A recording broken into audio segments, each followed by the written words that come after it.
Alhamdulillah, Kak Erlan telah hadir di room Zoom kajian kita pada hari ini, Selasa 28 April 2020, bertepatan juga dengan 5 Ramadan 1441 Hijriah, yang insya Allah akan memberikan materi dengan tema meneladani kisah ibunda para ulama salaf. Dan bahasannya adalah Asma ibunda Urwah bin Zubair. Kepada Kak Erlan kami persilakan.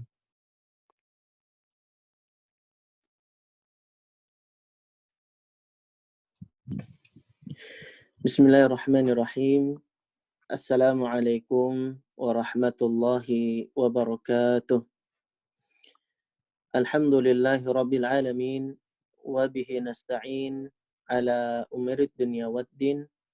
Wassalatu wassalam ala ashrafil anbiya'i wal mursalin. Wa ala alihi wa ashabihi ajma'in. Para ummahati fillah, rahimani wa rahimakunallah, ibunda sekalian yang mencintai Allah dan semoga pula dicintai oleh Allah Subhanahu wa taala, dan mungkin ada juga di antara para peserta yang menjadi calon ibunda ya. Alhamdulillah, kita bersyukur kepada Allah Subhanahu wa taala atas berbagai macam kenikmatan yang telah Allah Subhanahu wa taala berikan kepada kita, sehingga pada kesempatan pagi hari ini Allah Subhanahu wa taala pertemukan kita di dalam ruang Zoom yang semoga Allah Subhanahu wa taala berikan kepada kita berbagai keberkahan di dalamnya, karena kita insya Allah akan mengkaji bersama tentang seorang ibunda yang dari rahimnya melahirkan sahabat Nabi SAW, juga seorang ulama ya. Pada kesempatan pagi hari ini insya Allah kita akan bercerita tentang Asma bintu Abu Bakar As-Siddiq hafizahumallahu ta'ala ya, radhiyallahu anhuma. Insya Allah ibunda sekalian, kajian ini kurang lebih akan berlangsung selama 1 jam ya. Nanti sekiranya ibunda sekalian ada pertanyaan, bisa langsung menuliskan pertanyaannya di chat, dan nanti jika ada kesempatan dan mampu untuk dijawab, insya Allah Kak Erlan akan menjawabnya. Dan kita berdoa kepada Allah Subhanahu wa taala semoga kajian kita pagi hari ini yang dilangsungkan oleh Edukasi Ummah Smart ya, semoga kajian kali ini diberikan kemudahan oleh Allah Subhanahu wa taala, diberikan kelancaran dan kita bisa mendapatkan ilmu yang bermanfaat. Allahumma 'allimna bima yanfa'una wanfa'na bima 'allamtana wazidna ilma.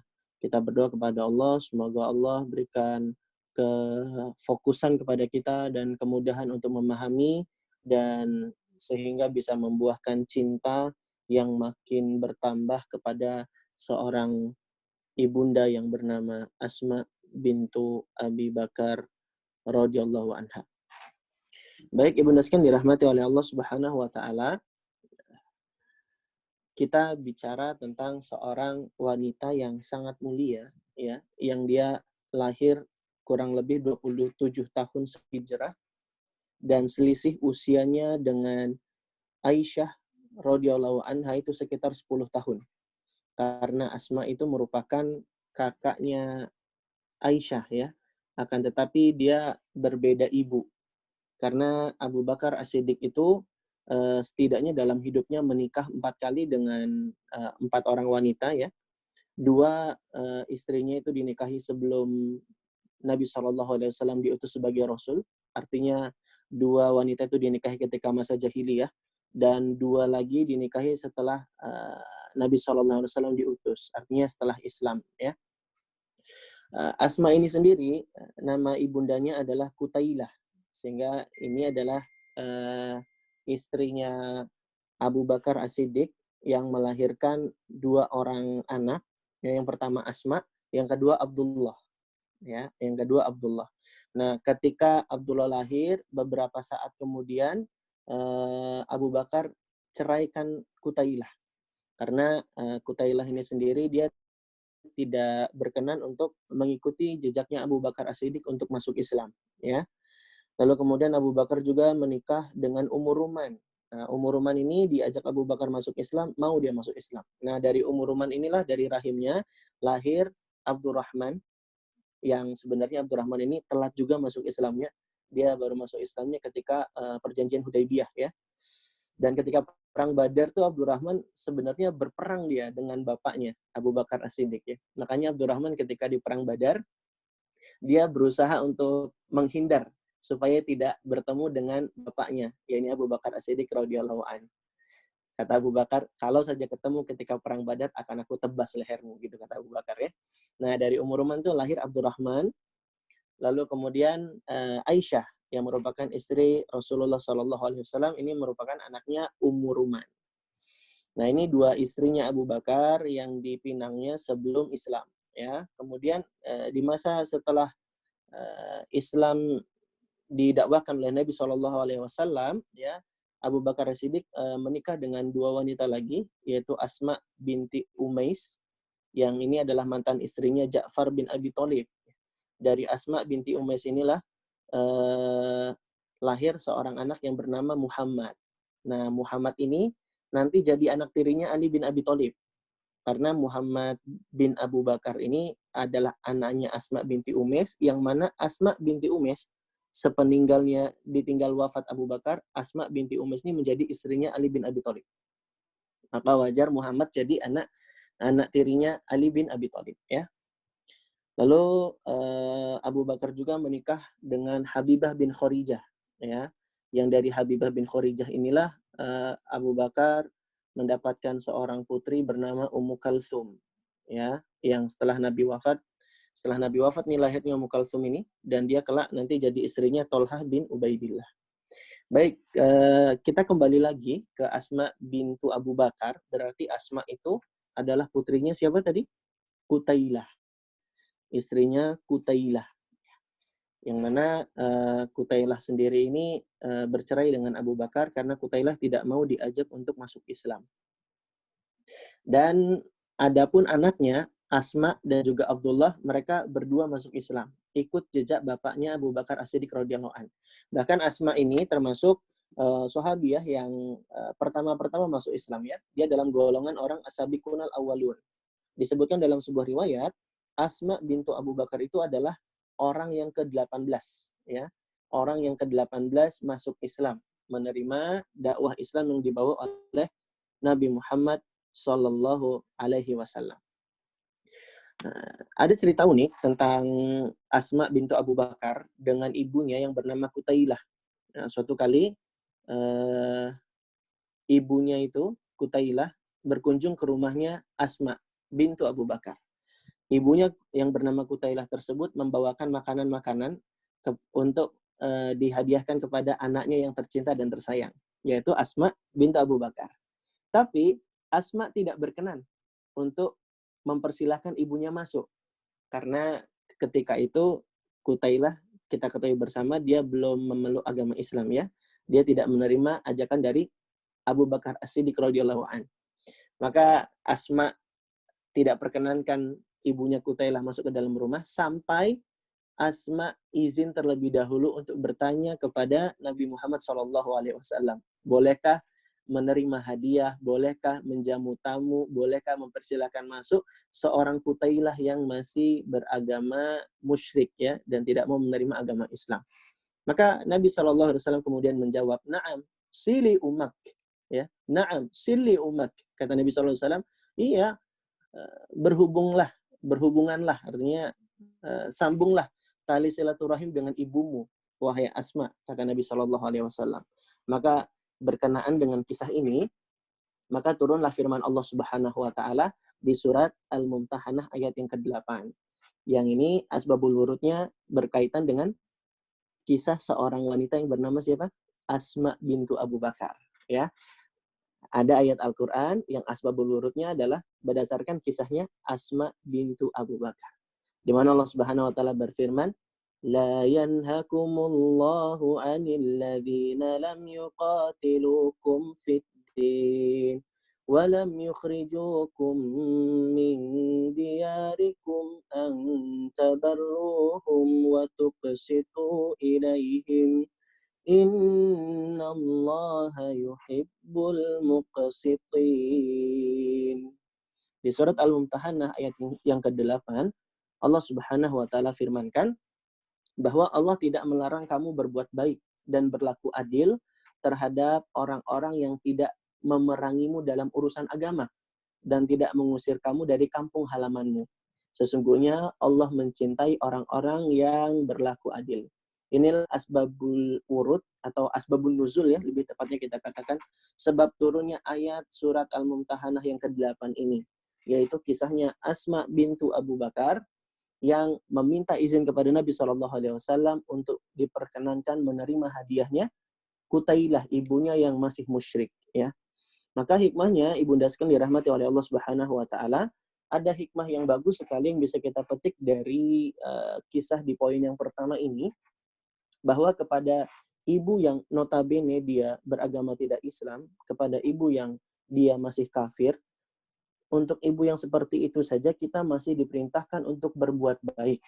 Kita masih disuruh oleh Nabi SAW untuk menyambung tali silaturahim. Maka dikatakan silli ummaki.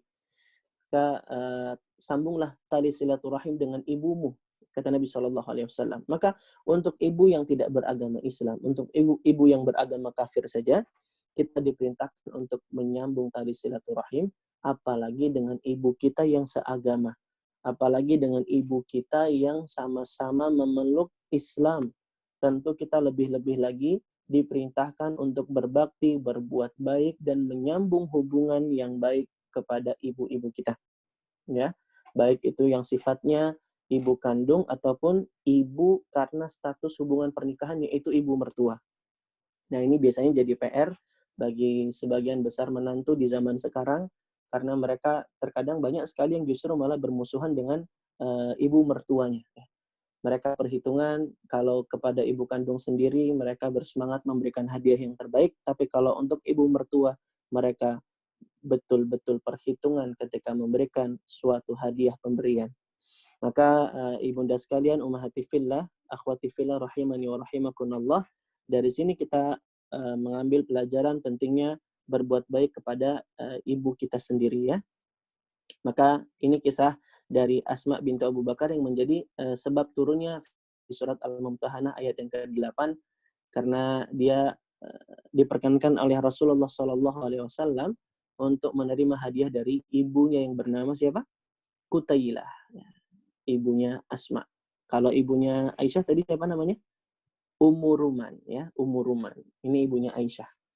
Nah, Asma dan Aisyah itu berarti adalah kakak beradik, tapi beda ibu, ya. Satu bapak, beda ibu. Dan selisih antara mereka berdua itu kurang 10 tahun. Ibu fillah rahimani wa rahimakumullah. Maka pada kesempatan pagi hari ini, kita mau mengambil banyak pelajaran dan mengambil banyak teladan dari seorang ibunda yang bernama Asma bintu Abu Bakar, yang dari rahimnya lahir banyak sekali anak-anak yang berkualitas, ya. Di antara anak-anaknya Asma bintu Abu Bakar itu yang pertama, anak pertamanya adalah Abdullah bin Zubair, ya, Abdullah bin Zubair. Abdullah bin Zubair itu adalah anak yang lahir ketika Asma dan suaminya Zubair bin Awam itu sedang proses berhijrah. Ketika itu Asma dan juga Zubair bin Awam, ya, berhijrah dari Mekah ke Madinah dalam keadaan Asma masih hamil. Dalam keadaan Asma masih hamil. Bayangkan perjalanan yang ditempuh 450 km dari Mekah ke Madinah. Tidak ada mobil bis ketika itu, tidak ada ojek online juga, ya. Belum ada kereta cepat, hanya dengan mengendarai unta ataupun kuda sebagai kendaraan hewan tunggangnya, ya. Dan ternyata ditempuh dalam kondisi sedang hamil. Maka ini menunjukkan perjuangan yang luar biasa dari seorang Asma bintu Abu Bakar yang hijrah menempuh perjalanan dari Mekah ke Madinah. Sehingga sampailah mereka di Masjid Quba. Nah, ketika di Quba itulah ya, ketika di Quba Abdullah bin Zubair lahir dan dia menjadi bayi pertama yang lahir setelah prosesi hijrah. Kalau kita baca Sirah Nabawiyah, Abdullah bin Zubair itu adalah menjadi bayi pertama yang lahir setelah prosesi hijrahnya Nabi Muhammad SAW. Dan kelahirannya Abdullah bin Zubair ini disambut gembira dan bahagia oleh para penduduk Madinah. Apa sebabnya? Karena orang-orang Madinah merasa berbahagia sebab apa-apa yang dikatakan oleh orang-orang Yahudi itu berarti tidak benar dan tidak terbukti. Karena orang Yahudi, mereka memberikan ultimatum kepada orang-orang Madinah bahwa dukun-dukunnya orang Yahudi itu sudah menyihir. Supaya orang-orang Madinah itu, yang tinggal di Madinah itu menjadi orang-orang yang mandul. Nah, Asma bintu Abu Bakar datang dengan membawa keberkahan. Lahir seorang putra bernama Abdullah bin Zubair, yang itu sekaligus menjadi titik pukul ya, ada orang-orang Yahudi yang mengancam orang-orang Madinah bahwa mereka menjadi orang-orang yang mandul. Bayangkan Ibunda sekalian dirahmati oleh Allah Subhanahu wa taala, ini anak pertamanya lahir ya, Abdullah bin Zubair dalam kondisi yang luar biasa setelah menempuh perjalanan hijrah dari Mekah menuju Madinah ya. Dan ketika lahirnya pun membawa keberkahan. Begitulah sosok orang-orang yang berkah, kehadirannya itu begitu dirindukan ya. Kehadirannya itu memberikan banyak kebahagiaan bagi orang-orang yang ada di sekitarnya. Seperti Nabi Isa alaihissalam yang dia katakan waja'alani mubarakan aina ma kuntu, dan Allah Subhanahu wa taala jadikan aku berkah dimanapun aku berada. Mari Bunda sekalian dan akhwati fillah rahimani wa rahimakumullah, kita mengevaluasi dan bertanya, kira-kira kita ini sudahkah menjadi orang-orang yang diberkahi, dan sudahkah kehadiran kita itu memberikan arti buat orang-orang yang ada di sekitar kita? Atau jangan-jangan bisa jadi kita ini adalah orang-orang yang tidak diharapkan keberadaannya. Orang yang ada atau tidak adanya itu sama saja. Sebagaimana ada kaidah fikih bilang apa? Wujuduhu ka'adamihi. Ada atau tidak adanya sama saja. Mari kita lihat lagi bagaimana peran kita terhadap orang-orang yang ada di sekitar kita. Baik peran kita sebagai seorang ibu. Adakah kita benar-benar diharapkan dan dirindukan kehadirannya bagi anak-anak kita? Baik itu peran kita sebagai seorang istri. Adakah kiranya kita benar-benar diharap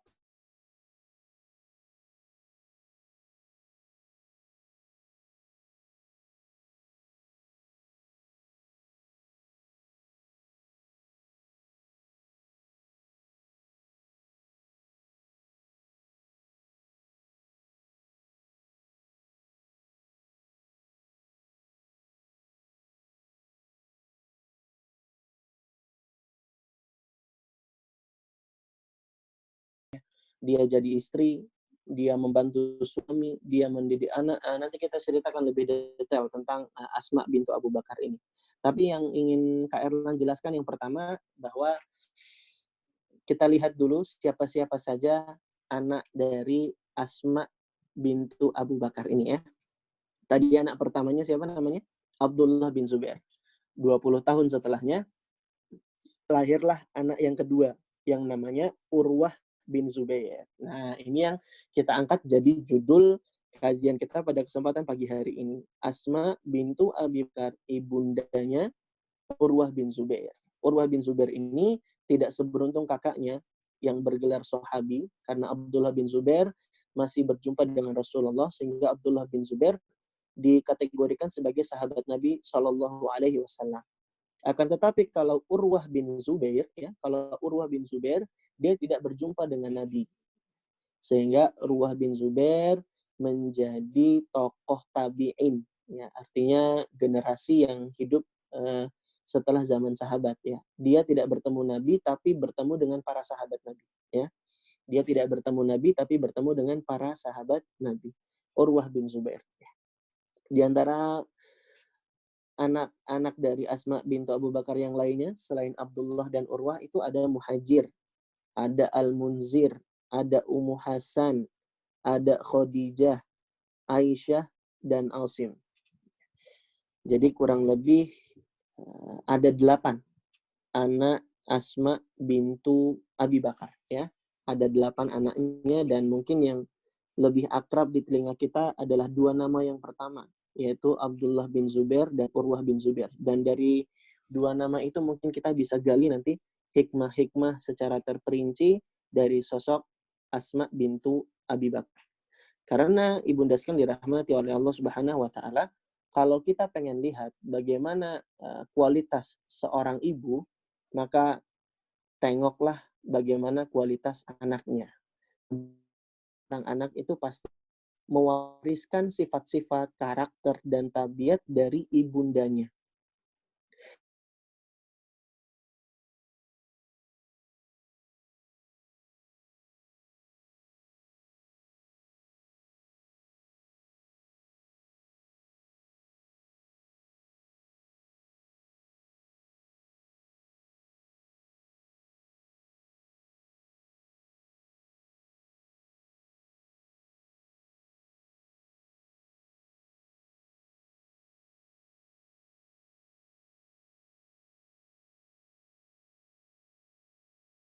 Anak-anak kita dari seorang wanita yang lemah akalnya. Al-hamqa itu adalah wanita yang lemah akalnya, atau bahasa kasarnya bodoh, ya. Kenapa Nabi larang demikian? Fa'innal labana yushbih. Fa'innal labana yushbih. Karena air susu itu akan memberikan penyerupaan. Karena air susu itu akan mewarisi karakter, tabiat, ya, kemudian sifat, akhlak, bahkan bisa juga pengaruh kepada kualitas kecerdasan seorang anak. Fa'innal labana yushbih. Maka ini kaidah, ibunda sekalian. Kalau kita ingin lihat seorang anak, kalau kita pengen nilai seorang ibu, maka lihatlah anaknya. Kalau kita pengen nilai seorang ibu, maka lihatlah anaknya. Ini kaidah umum, meskipun tidak selalu, ya. Tidak selalu menjamin demikian, tapi ini kaidah umumnya. Artinya seorang anak itu sangat diperhatikan dari bagaimana kualitas seorang ibunya.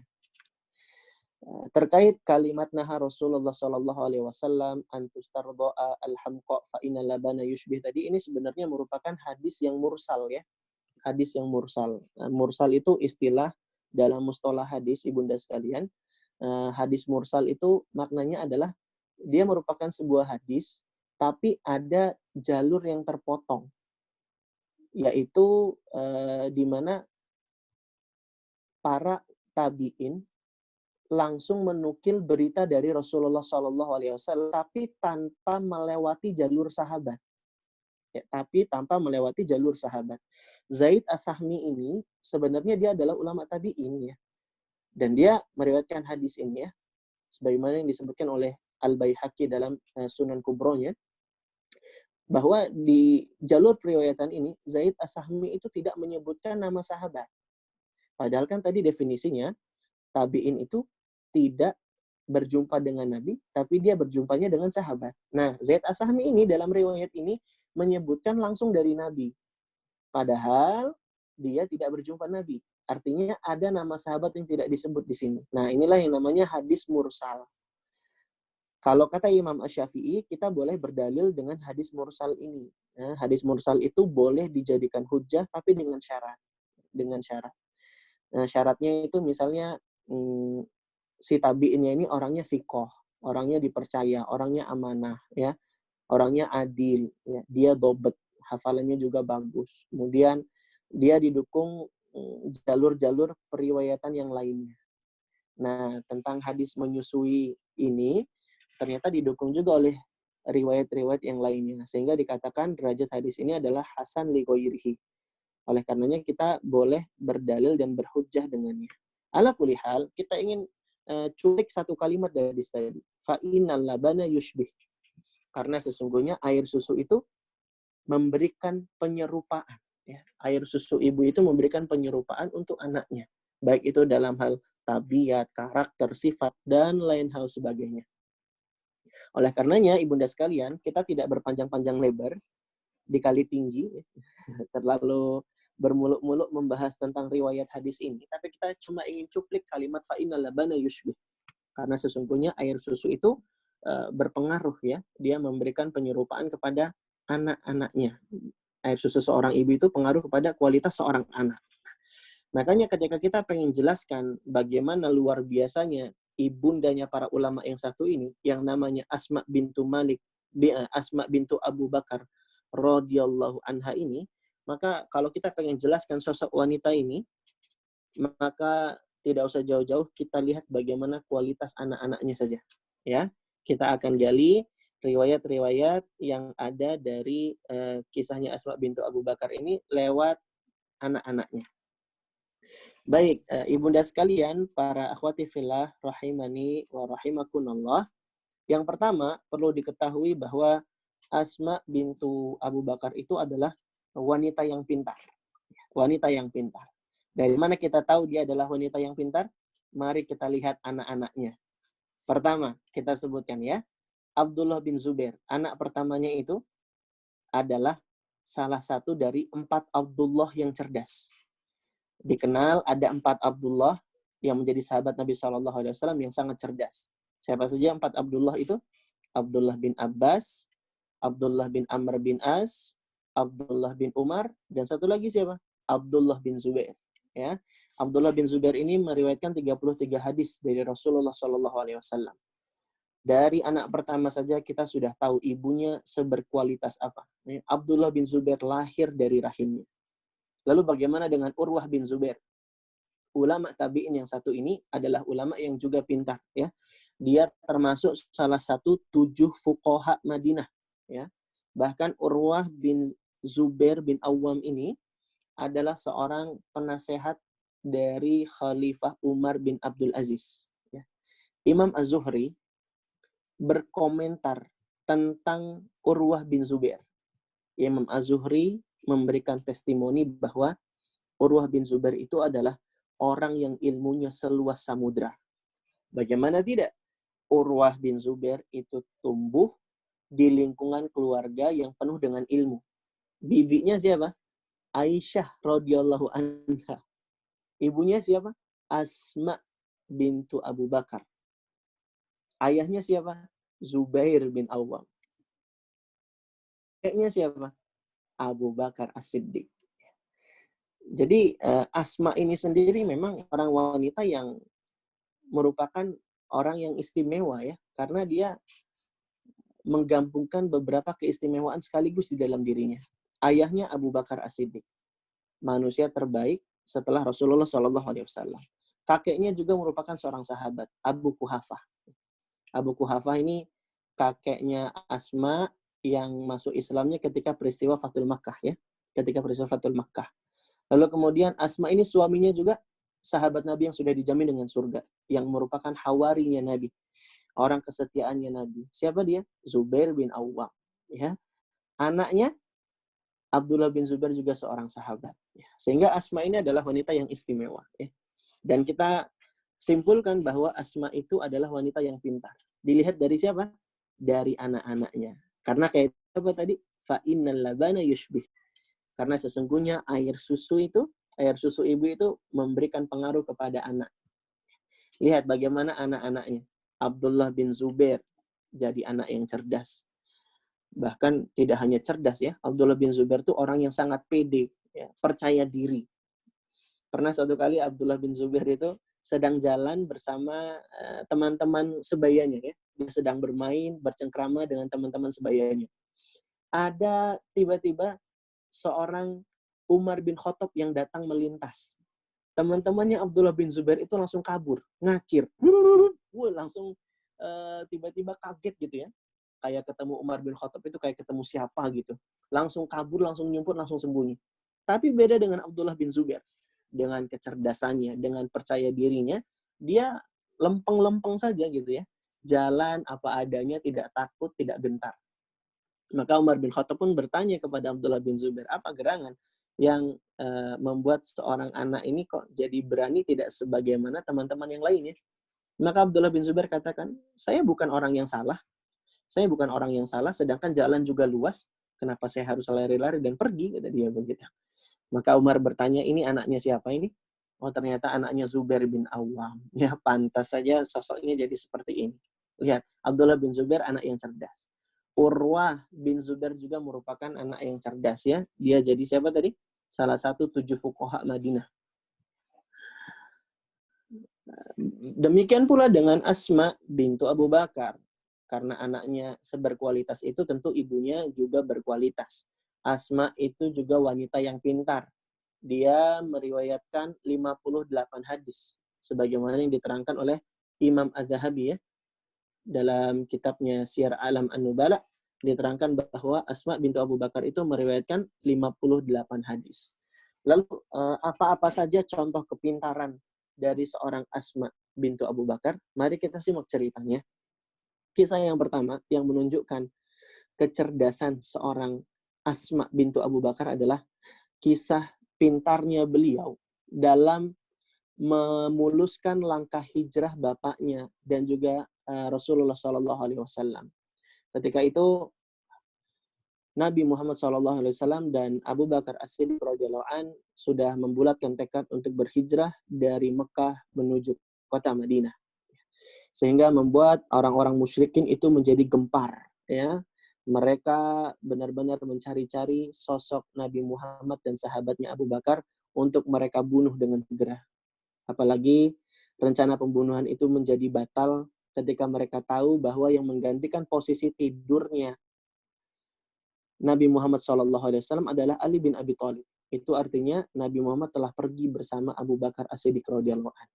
Gemparlah seisi kota Mekah, gemparlah penduduk-penduduk Quraisy, dan termasuk ayahnya Abu Bakar As-Siddiq yang bernama Abu Quhafah, ya, nama aslinya Utsman.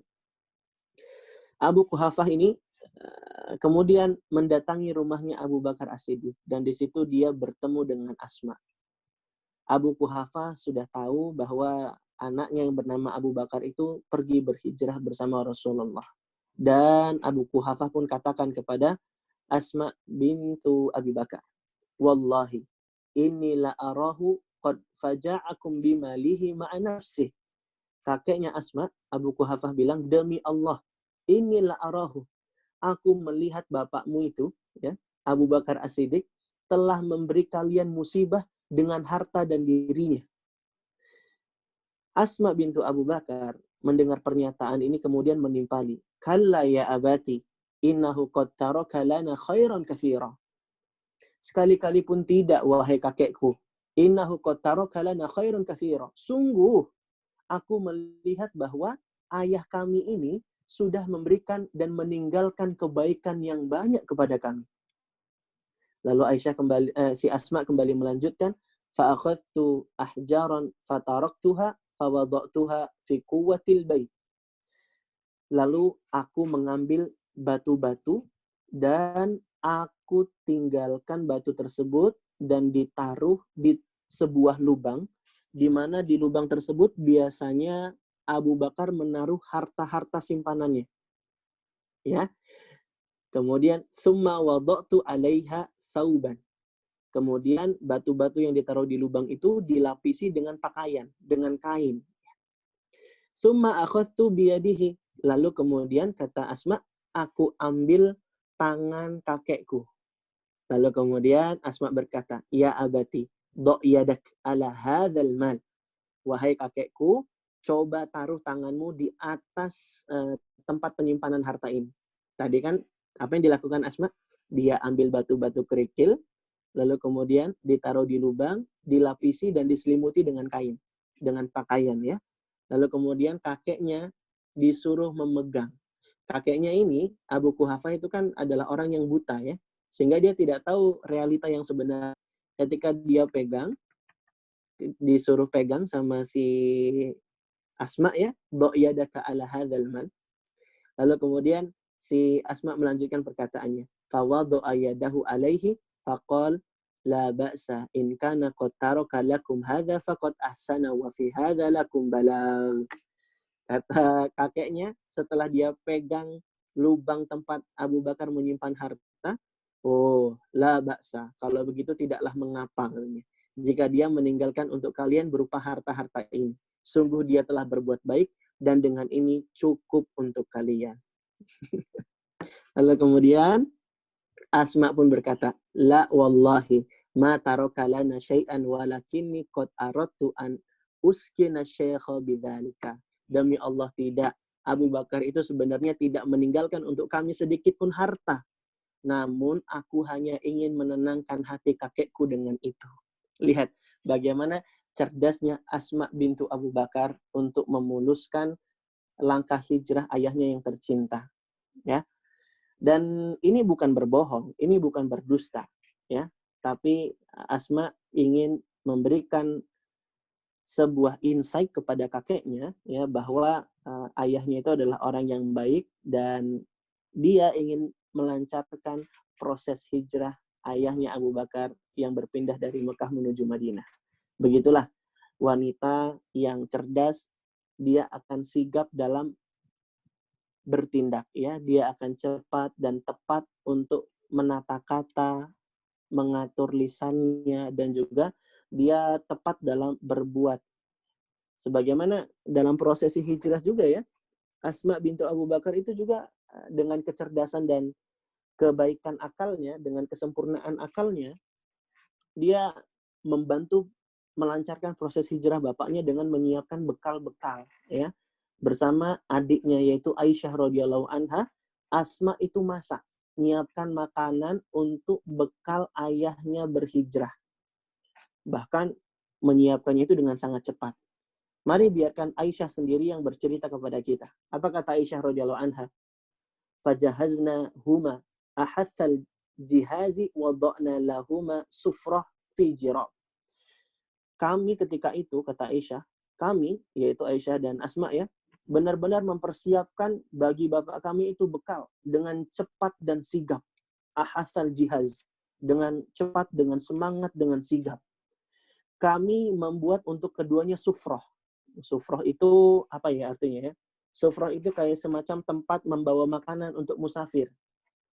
Makanya sufrah itu kan asal katanya dari kata safar, ya.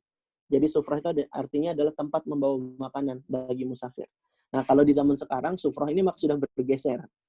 Kalau ibunda nanti umroh misalnya di bulan Ramadan, nanti biasanya dijamu kan ya sama orang-orang di masjid untuk makan, digelarlah plastik-plastik tempat alas. Nah, plastik tempat alas itu namanya sufrah. Kalau di zaman sekarang. Ya. Kalau di zaman dulu, sufrah itu maknanya adalah tempat membawa makanan untuk musafir. Yang mana sufrah ini dimasukkan ke dalam jirob. Jirob itu bejana tempat menaruh perbekalan. Ya. Ketika sudah selesai menyiapkan makanan yang hendak dibawa, ketika sudah dimasukkan ke dalam wadah ataupun tempatnya, qadarullah tidak ada tali untuk mengikatnya. Tidak ada tali untuk mengikatnya. Maka apa yang dilakukan Asma? Faqata'at Asma bintu Abi Bakar qit'atan min nitaqiha. Maka Asma binti Abu Bakar itu langsung memotong sabuknya. Memotong sabuknya, dia potong sabuknya dibelah jadi dua yang digunakan untuk mengikat bejana ataupun wadah tempat makanan tersebut. Itulah sebabnya kenapa Asma bintu Abu Bakar itu digelari dengan Zatun Nitokoin. Ya, inilah sebabnya kenapa Asma bintu Abu Bakar itu digelari dengan Zatun Nitokoin, yang memiliki dua sabuk atau dua kain ikat pinggang. Ya, karena memang dulu kebiasaannya wanita-wanita di zaman dulu itu mereka pakai kain, ya, yang diikatkan sebagai sabuk di perut mereka. Nah, biasanya kalau mereka sudah pakai nitok, sudah pakai sabuk, itu tandanya mereka lagi pengen serius dalam bekerja keras, ngurus dapur, membersih-bersih rumah dan sebagainya gitu, ya. Ibarat kita kalau laki-laki itu menyisingkan lengan baju, nah, gitulah biasanya makna yang menunjukkan sedang serius bekerja keras. Ya, nitok itu sabuk yang dipakai di perut, ya, yang menunjukkan wanita itu sedang bekerja keras kalau sedang memakai nitok sabuk tersebut. Karena nitok itu tujuannya adalah untuk menjadikan roknya itu tidak ngegelewer-gelewer gitu, ya, tidak tersapu di tanah sehingga mengganggu mobilitas dari wanita tersebut. Dan rata-rata juga yang pakai nitok itu membuat mereka itu jadi terhindar dari rasa lapar. Jadi bisa fokus bekerja gitu, ya. Makanya orang-orang kalau diet pakai nitok, ya, pakai sabuk nih ya. Kalau mungkin zaman sekarang korset gitu ya. Nah, dengan nitok tersebut, dengan sabuk atau ikat pinggang tersebut ya yang terbuat dari kain itulah dirobek, dipotong sama Asma bintu Abu Bakar, digunakan untuk mengikat bekal-bekal yang disiapkan untuk Abu Bakar. Nah, dari situlah Rasulullah SAW menggelari Asma bintu Abu Bakar sebagai Dzatun Nitaqain, yang memiliki dua ikat kain. Ya, karena cekatannya tersebut, cerdasnya akalnya, cepat memberikan solusi, kemudian nama Asma bintu Abu Bakar itu mengabadi ya. Di dalam setiap kisah-kisah hijrah yang kita baca, maka kita menjumpai nama Asma bintu Abu Bakar. Padahal aksinya cuma sederhana saja. Mungkin tidak sampai 5 menit lah ya, merobek sabuknya, lalu diikatkan kepada perbekalan yang disiapkan untuk ayah dan Rasulullah SAW ya. Tapi meskipun aksinya sederhana, akan tetapi justru itulah yang mengabadikan nama Asma bintu Abu Bakar ya. Maka ini memberikan faedah kepada kita, boleh jadi amal kita biasa-biasa saja, boleh jadi amal kita itu sederhana, tapi kalau Allah Subhanahu wa taala menakdirkan amal itu berbekas lama, maka jadilah ia jadi amal yang luar biasa. Karena Allah Subhanahu wa taala tidak hanya mencatat amal-amal kita saja, tapi jejak-jejak sampai pun bekas amalannya juga akan dicatat oleh Allah Subhanahu wa taala. Sebagaimana yang Allah firmankan di Quran surat Yasin ayat yang ke-12, "Inna nahnu nuhil mauta wa naktubu ma qaddamu wa atharahum."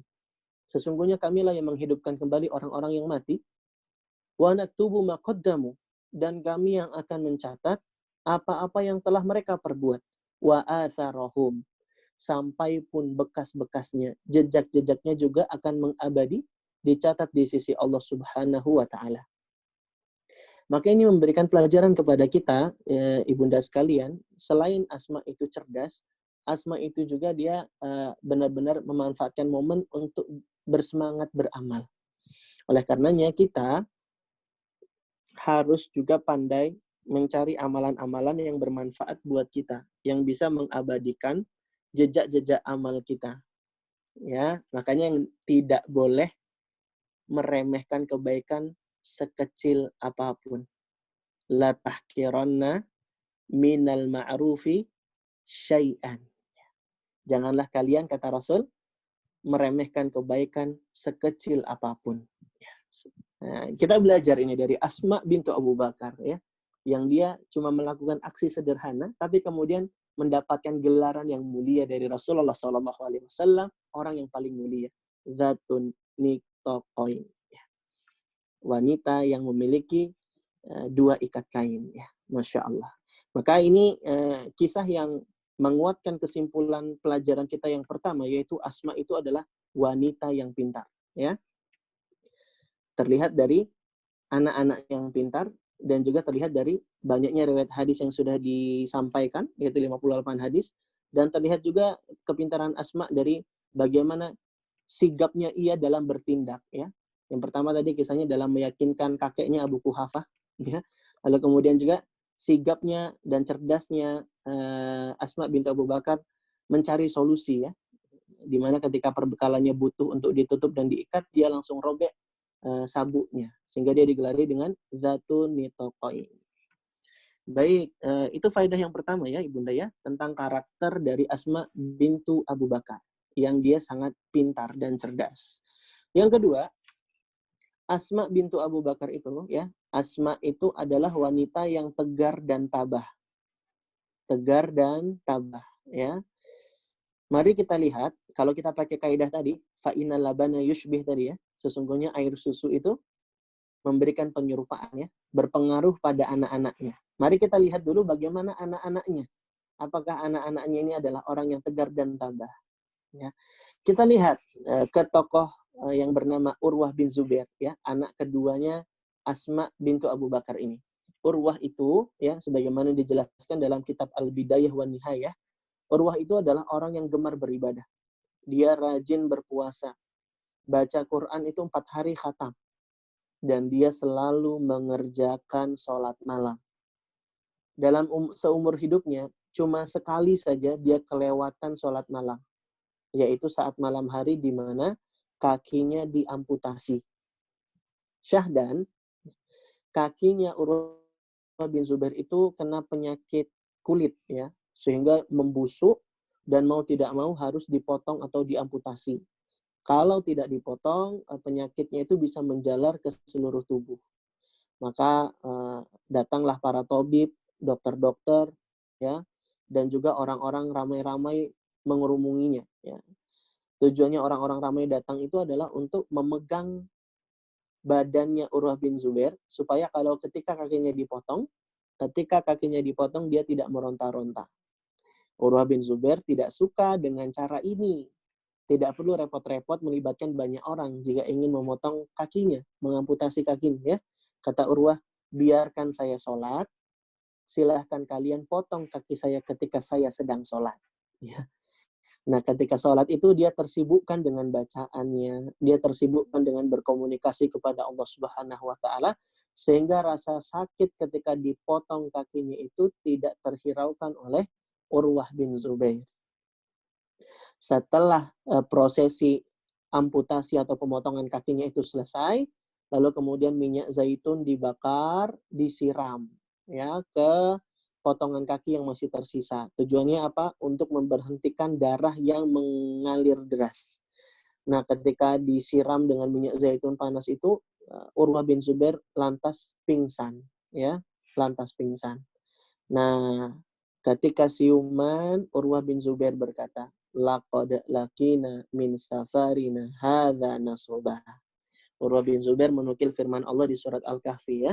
Laqad lakina min safarina hadza nasabah. Sungguh kita ini menjumpai perjalanan yang sangat meletihkan, kata dia begitu ya. Ketika sadar, langsung yang keluar firman Allah Subhanahu wa Ta'ala ya. Dan konon, ibunda sekalian, diceritakan bahwa di malam itu juga, ketika dia baru ditimpa musibah, dipotong kakinya, qadarullah, anaknya yang bernama Muhammad jatuh dari atap rumah. Si Urwah bin Zubair ini punya 7 anak, ya, dan salah satu anaknya bernama Muhammad. Pada malam tersebut jatuh dari atap rumah dan dia meninggal dunia. Akan tetapi Urwah bin Zubair adalah seorang ulama yang dia sangat bersabar dan tabah dalam menghadapi cobaan. Dengan ketabahan dan kesabarannya, dia berdoa kepada Allah. Urwah membacakan doanya, ya Allah, aku punya 7 anak. Engkau ambil 1 dan engkau masih sisakan 6. Aku punya 4 indera yang utama. Kepala, wajah, tangan, dan kaki. Engkau ambil 1 dan engkau masih sisakan 3. Segala puji bagi engkau, ya Allah. Engkau yang memberi, engkau yang mengambil, dan engkau pula yang masih menyisakan. Lihat bagaimana seorang Urwah bin Zubair, dia masih bisa bersyukur, tabah, dan tegar menghadapi musibah yang sedang menimpanya. Lahir dari rahimnya siapakah lelaki yang tabah dan tegar ini? Urwah bin Zubair. Lahir dari seorang wanita yang bernama Asma bintu Abi Bakar. Dan sekarang, mari kita lihat kisah-kisah apa yang menguatkan pernyataan kita ini. Kalau Asma itu adalah orang yang sangat tegar dan tabah. Asma bintu Abu Bakar, ya, dia adalah wanita yang bagus akalnya, dia tidak meratapi musibah, dan justru ketika dapat musibah itu dia malah bersabar dan memuhasabah dirinya. Dalam kitab Al-Isobah yang ditulis oleh Ibnu Hajar ya, di mana Ibnu Hajar menukilkan dan meriwayatkan dari seorang Ibnu As-Sakan rahimahullah yang meriwayatkan dengan sanad hasan. Ibnu As-Sakan bercerita, pernah suatu kali beliau, Asma bintu Abu Bakar, mengalami sakit kepala yang sangat. Tahu apa yang dilakukan Asma kemudian? Maka kemudian Asma meletakkan tangannya di atas kepala seraya dia berkata, aduhai, ini karena dosaku dan ampunan Allah Subhanahu wa Ta'ala sangat melimpah. Lihat bagaimana seorang wanita yang cerdas akalnya, yang sabar dalam menghadapi musibah, dia mengambil pelajaran bahwa sakitnya dia itu karena dosa-dosanya. Padahal dia adalah sahabat Nabi, dia istri laki-laki yang dijamin masuk surga, Dia adalah anak seorang khalifah yang pertama, Asma bintu Abu Bakar. Dia tidak tertipu dengan posisi dan kedudukannya, justru dia malah makin bersabar dan tabah menghadapi sakit dan musibahnya. Dia muhasabah kalau ini bisa jadi penyebabnya adalah karena dosa-dosanya. Asma memang wanita yang tabah dan tegar dalam menjalani kehidupan. Bahkan ketika kondisi ekonomi, kehidupan rumah tangganya sangat sulit sekalipun, Asma itu adalah wanita yang sangat luar biasa menjalani perannya. Mari kita simak Asma bercerita kepada kita. Tazawwajani Az-Zubairu wa malahu fil ardi min malin wala mamlukin wala syai'in ghaira farusih. Asma bercerita kepada kita, Zubair bin Awam itu menikahi aku. Sedangkan dia tidak memiliki harta apapun di dunia. Dia tidak punya budak dan dia tidak punya harta apapun kecuali cuma seekor kuda miliknya. Asma melanjutkan, fakuntu a'lifu farasahu wa akfihi ma'unatahu wa asusuhu. Maka sayalah yang merawat kudanya itu. Saya yang mencarikan rumput untuk kudanya, memenuhi dan melayani kebutuhan kudanya. Wa addukun nawa linadhihi. A'libu wa astaqi al-ma' wa akhruzu ghorbahu. Saya yang menghaluskan isi kurma untuk jadi pakan kudanya, saya yang kasih tanda kudanya, dan saya yang kasih air minum untuk kudanya, bahkan saya yang menambal ember untuk minum kudanya. Bayangkan ya perannya Asma ya. Jadi istrinya Zubair bin Awam sekaligus yang ngerawat kudanya Zubair bin Awam. Wa ajinu wa lam akun usinu akhbiru fakana yakhbizuli jaratun minal ansari wa kunna niswata sidqin. Dan aku juga bertugas untuk membuat adonan roti. Ajinu, membuat adonan roti. Sedangkan padahal saya itu nggak pandai membuat roti, kata Asma. Maka ketika buat roti itu saya dibantu tetanggaku orang Ansor. Karena mereka adalah wanita-wanita yang jujur. Lihat bagaimana tugasnya Asma berat ya. Jadi seorang istri ngerawat kudanya juga. Yang ngasih makan kuda, yang memenuhi kebutuhan kuda, ngasih minum kuda. Ya. Bahkan Asma itu juga yang ngambilin hasil panen kebunnya Zubair. Asma ingin bercerita lagi kepada kita. Wa kuntu anqulu an-nawa min ardi Zubair allati aqta'ahu Rasulullah sallallahu alaihi wasallam ala ra'si wa hiya minni ala thulutsai farsakh. Asma bercerita kepada kita bahwa kata Asma, aku juga membawa biji-biji kurma dari kebunnya Zubair yang diberi oleh Rasulullah sallallahu alaihi wasallam. Aku bawa biji-biji kurma itu di atas kepalaku.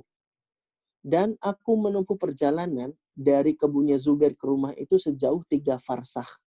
3 farsakh itu ibunda yang dirahmati Allah Subhanahu wa taala ya. 3 farsakh itu setara dengan 3 mil atau sekitar 15 km. Bayangkan begitu tegarnya dia menjalani episode dalam kehidupannya ya. Dengan kondisi ekonomi yang kurang dari segi berkecukupan ya. Dia yang memanggul biji-biji kurma dari kebunnya Zubair sejauh 15 km. Bayangkan. Ini padahal bapaknya itu orang kaya. Abu Bakar As-Siddiq itu orang kaya. Bisnisnya berkembang. Ya.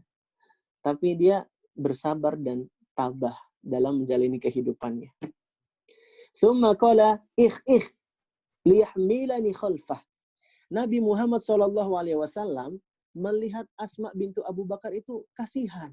Ya. Dia lihat Asma berat, bawa jalannya juga jauh. 3 farsakh.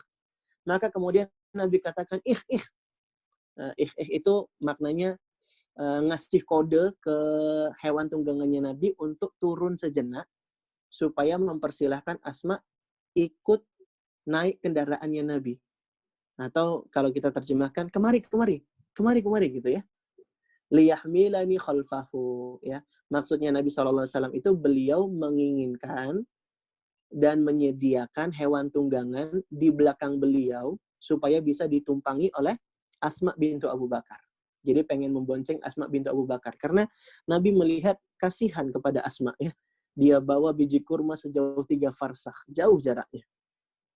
Ya, apa yang dilakukan Asma ketika mendapat tawaran ini dari Nabi Shallallahu Alaihi Wasallam? Dia katakan, wa kana aghyarun nasi fa'arafa Rasulullah Shallallahu Alaihi Wasallam anni qad istahaitu famada wajitu az-Zubair. Asma cerita Zubair itu masalahnya adalah orang yang paling cemburu. Dan Rasulullah Shallallahu Alaihi Wasallam pun tahu kondisi saat itu saya benar-benar sangat malu, kata dia begitu. Maka Asma pun menolak tawarannya Rasulullah Shallallahu Alaihi Wasallam. Karena ketika itu Rasul lagi bareng dengan rombongan yang lainnya. Asma sangat malu sekali ya. Dan dia pun nggak pengen melukai hatinya Zubair. Padahal kalaupun ini kondisi yang darurat, dalam keadaan sulit, Zubair pun mesti memaklumi nantinya ya. Tapi Asma adalah wanita yang menjaga hati suaminya. Dia katakan, wa kana aghyarun nas Zubair. Zubair itu adalah orang yang paling cemburu.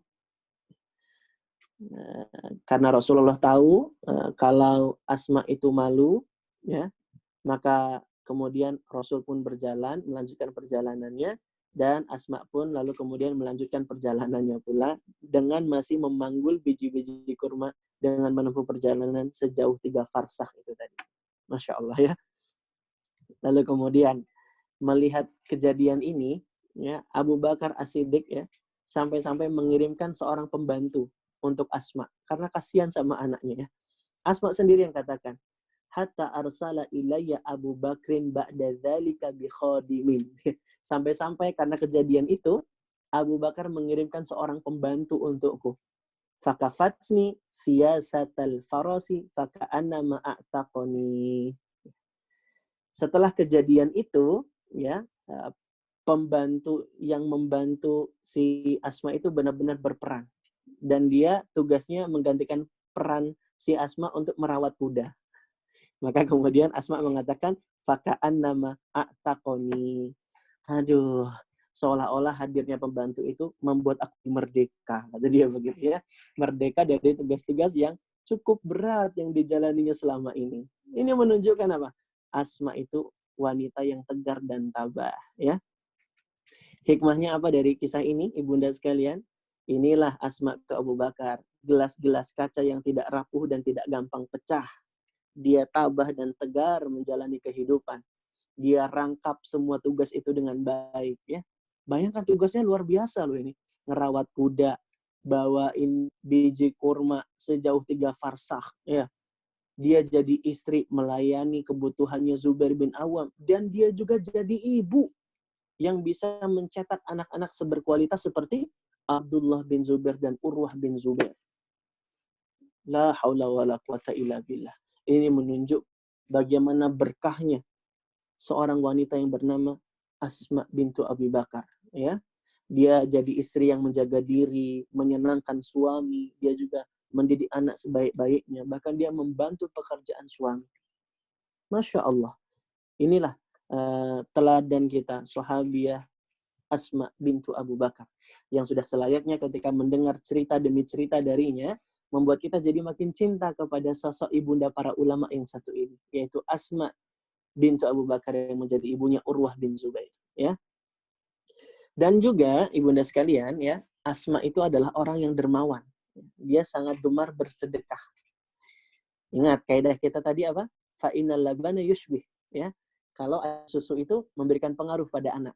Maka kita lihat dulu bagaimana kualitas anaknya dalam bersedekah dan berderma. Kita ambil sampel dari seorang yang bernama Urwah bin Zubair. Disebutkan dalam kitab Al-Wafi bil Wafayat, ya, Urwah itu punya kebun kurma. Dan kebun kurmanya itu dibuka untuk umum jika sudah sampai di musim panen rutop. Rutop itu kurma muda gitu ya, yang kalau dimakan enak banget gitu ya. Bahkan kalau kita buka puasa kan disunahin pakai rutop dulu. Kalau nggak ada baru kurma yang lain gitu ya. Rutop itu kurma yang apa ya? Yang biasanya disajikan kalau di Saudi itu dalam keadaan beku ya. Jadi dimakan tuh enak, manis-manis gimana gitu ya. Masya Allah. Aduh, lagi puasa ngomongin kurma lagi ya. Nah, Urwah itu punya kebun kurma. Dan kalau sudah masuk musim panen rutop, ya, dia buka kebunnya itu untuk umum. Dia biarkan orang-orang makan dan bawa pulang sepuasnya. Lihat bagaimana kualitas anaknya Asma yang namanya Urwah bin Zubair. Dia orang sangat dermawan, tidak pelit, tidak kikir, tidak bakhil, dan tidak perhitungan dalam berderma kepada orang-orang di sekitarnya. Sama halnya juga dengan Asma bintu Abu Bakar. Wanita yang melahirkan Urwah bin Zubair itu juga merupakan wanita yang dermawan. Abdullah bin Zubair sendiri yang bercerita. Ya. Abdullah bin Zubair, anaknya yang pertama, mengatakan, tidak ada wanita yang lebih dermawan daripada Aisyah dan Asma. Aisyah itu bibinya, Asma itu ibunya. Kata Abdullah bin Zubair, namun kedermawanan mereka itu berbeda. Kalau Aisyah itu gemar mengumpulkan harta sedikit demi sedikit, kalau sudah terkumpul baru dia sedekahkan. Adapun Asma, kata Abdullah bin Zubair, dia tidak pernah menyimpan sesuatu untuk esok hari. Jadi kalau dapat harta hari ini langsung disedekahkan. La haula wala quwata illa billah, ya. Inilah keunikan dari Asma binti Abu Bakar yang dia gemar berderma. Dan ini adalah sifat dari ayahnya, ya. Abu Bakar As-Siddiq itu adalah orang yang sedekahnya itu tidak pikir-pikir panjang, ya. Pernah suatu kali Umar bin Khattab bertekad kalau hari ini dia harus mengalahkan Abu Bakar As-Siddiq dalam hal sedekah. Karena ketika itu Umar bin Khattab sudah menyiapkan sedekah yang banyak, setengah dari seluruh hartanya. Dia bilang hari ini harus mengalahkan Umar. Tapi qadarullah ternyata dia kaget kalau Abu Bakar itu justru malah mensedekahkan seluruh hartanya. Nah, kata Umar, sudah, mulai saat ini nggak akan mungkin lagi saya bisa mengalahkan Abu Bakar dalam hal sedekah dan beramal, ya, Masya Allah.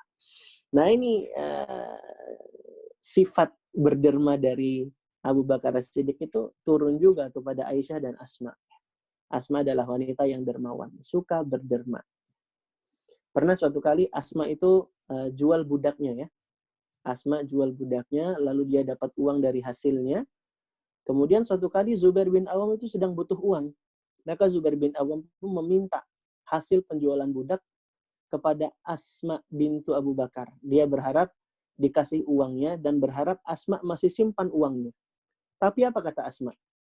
Ini kota soddaqtu biha. Nggak ada lagi uangnya. Karena sesungguhnya aku sudah menginfakkan dan mensedekahkan uang tersebut. Masya Allah, ya. Ini kualitas dari seorang Asma bintu Abu Bakar yang gemar bersedekah, ya. Bahkan pernah Asma itu menderita sakit, ya. Asma bintu Abu Bakar pernah sakit, lalu dengan kedermawanannya dia merdekakan semua budaknya. Masya Allah, ya. Ini menunjukkan kepada kita luar biasanya sosok Asma bintu Abu Bakar. Seorang wanita yang cukup panjang usianya, ya, dia wafat di usia yang ke-100 tahun, ya. Dan dia wafat di tahun 73 Hijriah. Wafat beberapa hari setelah meninggal anaknya yang bernama Abdullah bin Zubair, ya. Abdullah bin Zubair ketika itu dibunuh oleh seorang penguasa yang cukup kejam yang namanya Hajjaj Ats-Tsaqafi, ya. Hajjaj Ats-Tsaqafi itu dia bawa pasukan 40.000 dari Syam, ya, karena ketika itu terjadi fitnah di antara kaum muslimin, ya, di mana Bani Umayyah di daerah Syam dan juga orang-orang di Hijaz di Mekah itu membaiat Abdullah bin Zubair sebagai pemimpinnya. Maka Hajjaj diperintahkan Abdul Malik bin Marwan untuk menyerang Abdullah bin Zubair. Lalu kemudian Abdullah bin Zubair disalib, dibunuh dia, ya, digantung kemudian jasadnya. Maka Hajjaj pun bertanya kepada Asma, dia datangi ibunya Abdullah bin Zubair ini, dia katakan, "Kaifa ra'aitini sana'tu bi aduwillah." Al-Hajjaj bertanya kepada Asma bin Abu Bakar, "Hai ibu tua," jadi begitu, ya, "bagaimanakah pendapatmu tentang perbuatan yang telah aku lakukan kepada musuh Allah?" Yang dimaksud dengan musuh Allah di sini adalah Abdullah bin Zubair, versinya Hajjaj Ats-Tsaqafi. Tapi Asma pun mengatakan, qalat ra'aituka afsadta alaihi dunyahu wa afsada alaika akhirataka. Asma binti Abu Bakar dengan tegar menjawab, menurutku kamu itu telah menghancurkan dunianya Abdullah bin Zubair, sedangkan Abdullah bin Zubair itu sudah menghancurkan akhiratmu. Balaghani annaka taqulu lahu ya bna dzatin taqain. Aku dengar ketika tadi sempat kamu menyapa anakku dengan mengatakan, wahai anak seorang wanita yang mempunyai 2 ikat kain. Amma inna Rasulullah sallallahu alaihi wasallam haddatsana anna fi thaqifin kadzaban wa mubiran.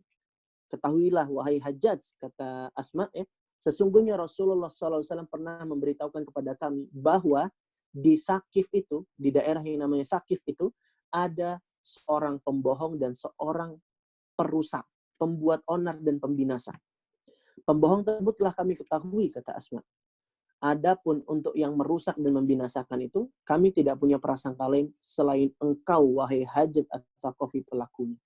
Kemudian Hajjaj pun terdiam, diskakmat sama Asma dengan kalimatnya ini, hingga kemudian Al-Hajjaj pun pergi meninggalkan Asma. Ya, beberapa hari setelah kejadian itu, Asma bintu Abi Bakar meninggal dunia dalam usia yang ke-100 tahun di tahun 73 Hijriah. Ya. Hisham bin Urwah, cucunya Asma bintu Abu Bakar, dia bercerita bahwa Asma itu mencapai usia 100 tahun. Namun uniknya, tidak ada giginya yang copot. Dan dia tidak menderita pikun. Padahal usianya 100 tahun, tapi giginya nggak ada yang copot, dan akalnya masih sempurna dan nggak mengalami kepikunan.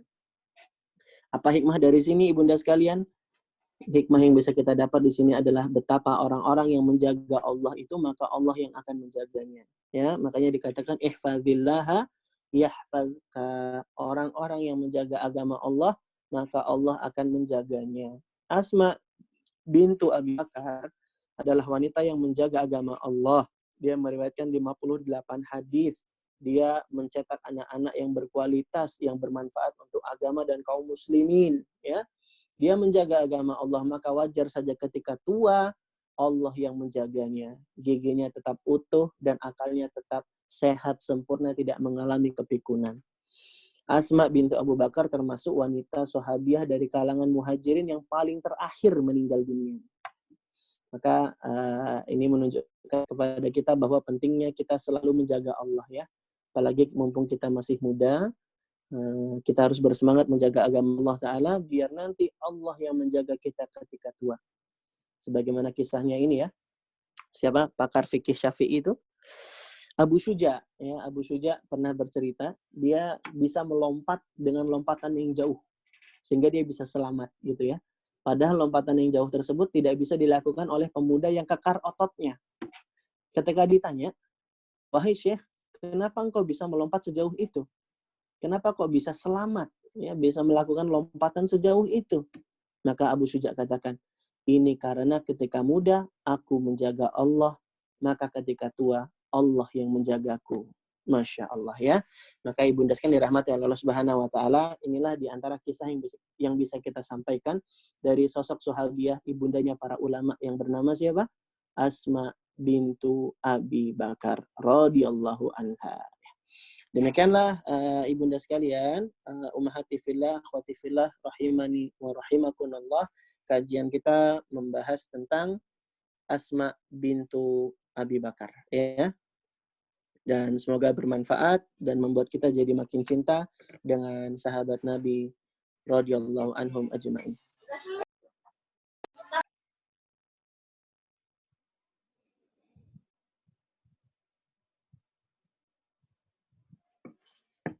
Iya, ada pertanyaan, ya. Ada satu pertanyaan masuk di kolom chat. Assalamualaikum warahmatullahi wabarakatuh. Ini pertanyaan dari YouTube. Mau bertanya, bagaimana jika seorang ibu baru mengenal agama di masa tuanya? Adakah kesempatan memperbaiki kesalahan lalainya ketika dia mendidik anaknya? Dan bagaimana caranya? Karena anaknya sudah terlanjur dewasa dalam keadaan tidak mengenal agama juga. Jazakallah khairan. Ya, alhamdulillah, salatu wassalamu ala Rasulillah wa la haula wa la quwata illa billah wa ba'du. Ibunda sekalian, setiap kita memang mesti punya masa lalu yang kelam, gitu ya. Kita punya catatan-catatan kesalahan. Mungkin sebagian kita juga ada yang baru berhijrah, baru kenal agama, baru sebentar saja, ya. Dan yang ingin kita sampaikan adalah setiap orang itu bisa berdamai dengan masa lalunya. Setiap orang memang punya catatan di masa lalu yang kelam. Tapi setiap orang juga masih punya masa depan. Sehingga kita tidak boleh berputus asa dari rahmat Allah Subhanahu wa taala. Qul ya ibadiyalladzina asrafu ala anfusihim la taqnatu min rahmatillah. Kata Allah, wahai hamba-hambaku yang sudah melampaui batas, janganlah engkau berputus asa dari rahmatnya Allah Subhanahu wa taala. Sehingga nasihat kita yang pertama adalah kita tidak boleh menyerah dan tidak boleh merasa terpuruk dengan keadaan, dan kita perbaiki keadaan yang ada dengan mencari rahmat Allah sebanyak-banyaknya, ya. Siapa kita dibandingkan dengan para sahabat terdahulu? Mereka juga sebagian besarnya dulu punya masa lalu yang kelam. Tapi kemudian mereka perbaiki keadaan, mereka bisa menjadi pahlawan Islam. Siapa yang tidak kenal dengan Khalid bin Walid? Khalid bin Walid ketika perang Uhud itu menjadi penyebab terbesar kekalahannya kaum muslimin, ya. Ketika itu Khalid bin Walid jadi panglima perangnya kaum musyrikin yang justru malah memusuhi Islam dan kaum muslimin. Tapi kemudian Khalid bin Walid masuk Islam, bertaubat kepada Allah, dan setelahnya dia perbaiki keadaan, lalu kemudian dia berjuang menjadi pahlawan Islam. Di perang Uhud juga ada yang namanya Abu Sufyan. Abu Sufyan ketika perang Uhud adalah orang yang sangat jumawa dengan kemenangan yang sudah didapatkan. Abu Sufyan adalah orang yang memprovokasi orang-orang musyrikin untuk menyerang kaum muslimin. Dan tahu tidak, Abu Sufyan masuk Islam pada peristiwa Fathul Makkah. Dulu masa lalunya kelam, tapi kemudian dia perbaiki keadaan, dia berdamai dengan masa lalunya, hingga dia juga menjadi pahlawan Islam. Dia korbankan dua matanya, yang semuanya diserang oleh pasukan musuh ketika berperang. Hingga di akhir hayatnya dia mengalami kebutaan. Dia korbankan dua matanya untuk membela Islam. Abu Sufyan punya masa lalu, tapi dia bisa berdamai dengan masa lalunya dengan memperbaiki keadaan yang ada. Sebagaimana juga dengan Wahsy. Wahsy adalah penyebab terbesar kesedihan Nabi SAW. Pada perang Uhud, tombaknya Wahsy lah yang membunuh pamannya Nabi yang tercinta, Hamzah bin Abdul Muthalib. Tapi kemudian Wahsy bertaubat. Pada Fathul Makkah juga masuk Islam, dan sebagai wujud pertaubatannya, dia gunakan tombak yang dulu digunakan untuk membunuh Hamzah bin Abdul Muthalib, dia gunakan tombak yang sama untuk membunuh seorang pendusta yang mengaku sebagai nabi di akhir zaman yang bernama siapa? Musailamah al-Kadzdzab, ya. Khalid bin Walid, Wahsy, dan Abu Sufyan adalah orang yang punya masa lalu yang kelam. Tapi mereka berdamai dengan masa lalunya, memperbaiki keadaan. Artinya, harapan itu masih ada. Rahmat Allah itu begitu luas dan tidak boleh membuat kita jadi berputus asa. Sehingga meskipun kita mengenal agama baru di masa tua kita, mari kita sebisa mungkin memperbaiki diri kita. Ya, kemudian berdoa yang banyak kepada Allah Subhanahu wa taala agar Allah juga memberikan hidayah kepada anak kita. Ada juga ulama, ya, ada juga ulama namanya Fudail bin Iyad. Fudail bin Iyad itu dulunya adalah seorang perampok, seorang penyamun, ya. Dan di antara perampok yang gemar memberikan teror yang luar biasa, ya. Dia tidak segan-segan membunuh, ya. Pembunuh berdarah dingin, ya. Ini Fudail bin Iyad. Tapi kemudian dia bertaubat, lalu dia masuk Islam, ya. Lalu dia masuk Islam. Fudail bin Iyad bukan masuk Islam, ya. Dia bertaubat, mendapat hidayah hingga serius untuk memperdalam agama, ya. Fudail bin Iyad tadinya memang sudah Islam, tapi berlumur dalam kemaksiatan. Dia jadi perampok, ya. Dia taubat, dapat hidayah, kemudian dia semangat ngaji, jadilah dia ulama. Jadilah dia ulama, ya. Fudail bin Iyad. Dan Fudail bin Iyad juga punya seorang anak, ya. Dan luar biasanya Fudail bin Iyad itu doakan anaknya. Karena doa adalah senjata utama, ya. Doa usilahul mu'min. Doa itu senjata utama. Apa doa fenomenalnya Fudail bin Iyad? Fudail bin Iyad berdoa seperti ini. Ini bagus. Silakan Ibunda dicatat, doanya bagus sekali ini. Doanya begini. Allahumma inni ijtahadtu an uaddiba aliyan. Ya Allah, sungguh aku telah sangat serius dan bersungguh-sungguh sekali dalam mendidik anakku yang namanya Ali. falam aqdir ala ta'dibihi. Tapi aku tidak mampu, tidak kuasa untuk mendidiknya ya Allah. Fa'addibahu li. Maka ya Allah tolonglah didik Ali itu untuk diriku. Nah ini doa yang bagus. Nanti kalau ibunda mau baca doa ini, aliannya diganti dengan nama anak kita itu. Allahumma inni ijtahadtu an uaddiba. Siapa nama anaknya? Misalnya Faiz. Faizan. Falam aqdir ala ta'dibihi. Fa'addibahu li. Ya Allah, aku sudah bersungguh-sungguh mendidik anakku yang namanya Ali, tapi aku tidak kuasa mendidiknya, maka didiklah dia untukku. Fudail bin Iyad mendoakan anaknya, hingga kemudian anaknya Ali bin Fudail bin Iyad itu menjadi orang yang sangat lembut hatinya, sangat bertakwa dan takut kepada Allah Subhanahu wa taala. Bahkan anaknya si Ali ini nggak bisa mendengar ayat-ayat Al-Quran yang bercerita tentang azab dan siksa. Kalau bercerita tentang azab dan siksa, dia langsung nangis sesenggukan, bahkan dia sampai pingsan. Masya Allah ya. Bahkan diceritakan Ali ini meninggal dunianya karena mendengar ayat-ayat Al-Quran ketika sedang sholat. Ayahnya Fudail bin Iyad ketika jadi imam, tidak tahu kalau anaknya di belakang itu jadi makmum. Dibacakanlah ayat-ayat Allah tentang azab dan siksa. Kemudian terdengar suara jerit tangis yang sangat kuat. Selesai sholat dilihat Ali bin Fudail bin Iyad dalam keadaan pingsan, dibangunkan tidak bangun jua, dan tercatatlah nama Ali sebagai orang yang meninggal dunia karena mendengar ayat Al-Quran. Disebutlah dia sebagai qatilul Quran, ya, orang yang terbunuh karena mendengar ayat Al-Quran. Saking sebegitu takutnya dia dengan siksa Allah Subhanahu wa taala. Mendengar ayatnya saja sampai semerinding dan setakut itu. Ini anaknya siapa? Fudail bin Iyad yang dulunya mantan perampok dan penyamun. Dia berdoa kepada Allah Subhanahu wa taala. Maka ini juga jadi solusi kepada ibunda untuk banyak doa. Karena itulah senjata kita ya. Banyak doa. Sembari memberikan teladan yang baik untuk anak-anak kita. Wallahu taala a'lam. Pertanyaan berikutnya, Assalamualaikum, waalaikumsalam. Apakah kakek Asma, Abu Quhafah, telah masuk Islam saat kejadian batu dibungkus kain itu? Mengapa beliau meragukan tindakan Abu Bakar radhiyallahu anhu? Syukran Kak Erlan. Ya, afwan. Kakeknya Asma, Abu Quhafah, atau yang nama aslinya adalah Utsman, ya. Abu Quhafah itu ketika peristiwa hijrah, dia belum masuk Islam. Ya. Ketika masuk hijrah, ketika prosesi hijrah, dia belum masuk Islam. Dia belum masuk Islam. Dia itu masuk Islamnya ketika ini ya, ketika peristiwa Fathul Makkah. Ketika peristiwa Fathul Makkah. Dan ada cerita bagus banget di sini. Ketika peristiwa Fathul Makkah itu dia bersyahadat ya.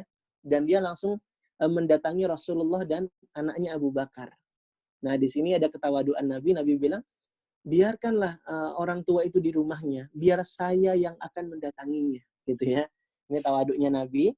Dia pengen supaya Abu Quhafah nggak usah repot-repot, nanti biar Nabi saja yang memandunya untuk masuk Islam, mendatangi rumahnya. Artinya dari kisah ini kita ambil pelajaran bahwa Abu Quhafah itu ketika hijrah dia belum Islam, masuk Islamnya ketika peristiwa Fathul Makkah.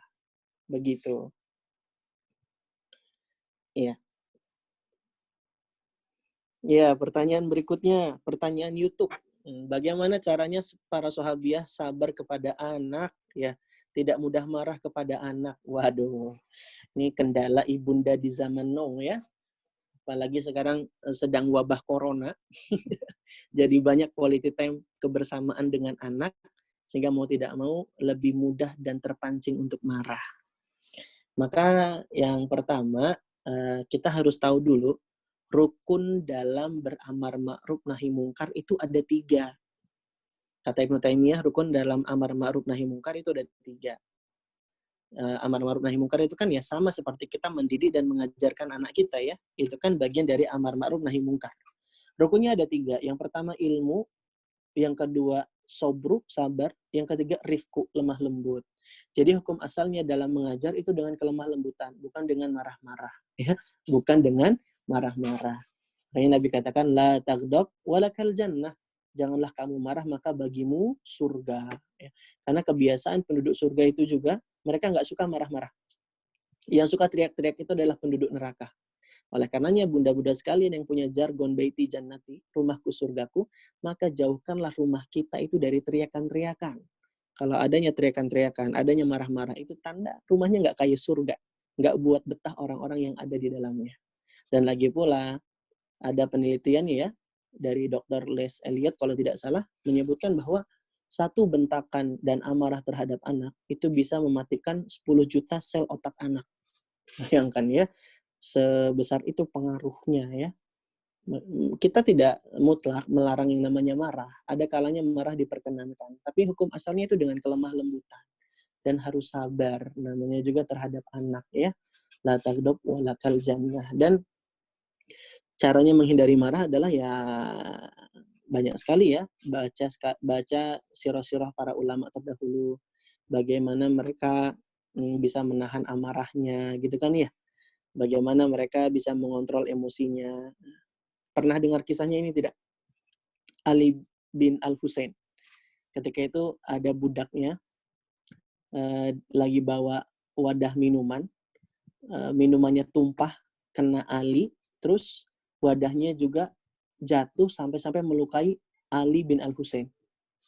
Lalu kemudian budaknya ini bilang, dia takut kan Ali marah, lalu dia nukil firman Allah Ta'ala di surat Ali Imran. Wal kadhiminal ghaib. Dia sebutkan ciri-ciri orang yang bertakwa. Wal kadhiminal ghaib, yaitu orang yang menahan amarahnya. Wal afina anin nas. Wallahu yuhibbul muhsinin. Gitu ya. Dia katakan wal kadhiminal ghaib. Orang yang bertakwa itu adalah orang yang menahan amarah. Ali bilang, aku nggak marah kok. Wal afina anin nas. Dan orang yang bertakwa itu memaafkan manusia. Ya, saya maafkan kamu wahai budakku. Terus budaknya bilang lagi, wallahu yuhibbul muhsinin. Dan Allah mencintai orang yang berbuat baik. Ya udah kalau begitu saya merdekakan kamu. Lihat ya, Ali bin Al-Husain sebegitu berpengaruhnya ayat Al-Qur'an terhadap dirinya. Nah, saatnya kita berkaca. Allah sudah sebutkan ayat tersebut, adakah ayat tersebut berpengaruh pada diri kita?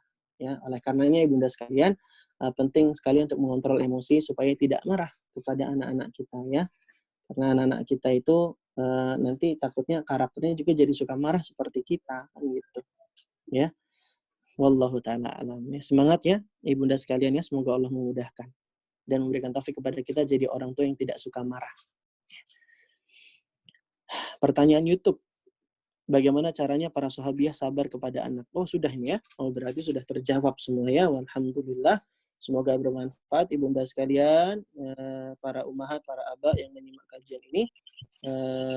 Semoga Allah Subhanahu wa taala berikan taufik kepada kita semua, memberikan kemudahan kepada kita untuk bisa meneladani Asma bintu Abu Bakar dan membuat kita jadi makin cinta kepada sahabiah dan juga para sahabat pada umumnya. Subhanakallahumma bihamdika asyhadu an la ilaha illa anta astaghfiruka wa atubu ilaik wa akhiru da'wana alhamdulillahi rabbil alamin. Wassalamualaikum warahmatullahi wabarakatuh. Waalaikumsalam warahmatullahi wabarakatuh. Syukron Kak atas ilmunya yang insya Allah sangat bermanfaat. Jazakallah khairan. Wa jazakallahu khairan, sama-sama Pak.